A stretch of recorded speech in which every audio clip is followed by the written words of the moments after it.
Federal authorities charged 4 people in connection to the deaths of 53 illegal border crossers found inside a sweltering 18-wheeler in San Antonio this week. And one of those men, 45-year-old Homero Zamorano, was the driver of the truck. He is charged with smuggling, resulting in death. Authorities shared a photo of the suspect driving the truck at a checkpoint about 130 miles south of San Antonio.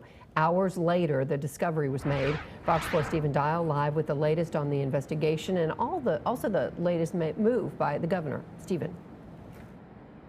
The Department of Justice says Zamorano is a U.S. citizen and Texas native, and they say that he was the person driving the truck involved in this incident.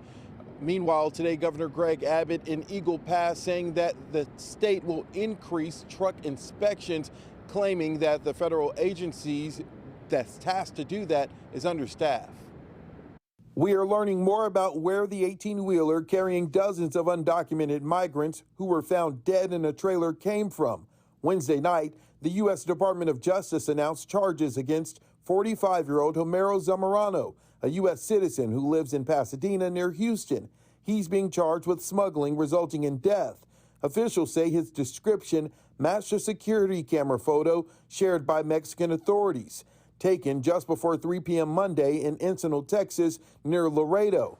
About 3 hours later, and close to 135 miles away, San Antonio police got the 911 call about the bodies in the truck. En los Estados Unidos. Mexican officials also showed the picture of Zamorano in a hospital bed after they say he tried to pretend he was one of the survivors. The registration on the truck sent investigators to a San Antonio home where 2 other men were arrested. Both are Mexican citizens.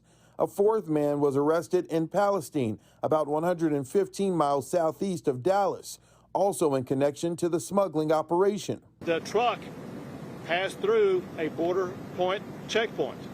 It was not inspected. It was not inspected because the Border Patrol does not have the resources to be able to inspect all of the trucks. Federal officials say there were 64 migrants in the hot trailer. The death toll is now 53. In Eagle Pass, Wednesday, Governor Greg Abbott held a press conference continuing to blame President Biden for the incident and the ongoing surge at the U.S.-Mexico border. It is the deadliest migrant smuggling incident on U.S. soil, and it's on President Biden's watch. Political finger-pointing aside, Governor Abbott announced new actions in response to the human smuggling incident. He says Texas DPS is creating 2 teams that will be comprised of 40 troopers that will target problem areas.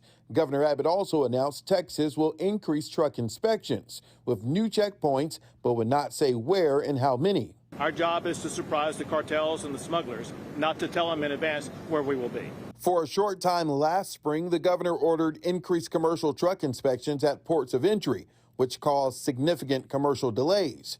They were eased after commitments from leaders in Mexico to increase inspections on their side. As for the investigation, DPS says it has seen multiple incidents this year of vehicles used for smuggling being cloned using information from other trucks. That was the case in San Antonio. The truck had the name and DOT numbers of a company out of Alamo, Texas. We spoke to the owner's family, and they showed us this picture of their truck that was nowhere near San Antonio Monday. Texas is going to take action to do our part to try to reduce the illegal immigration coming into our country.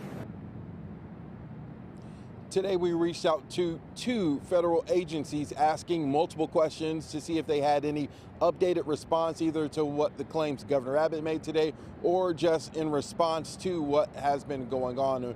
We are still awaiting their response.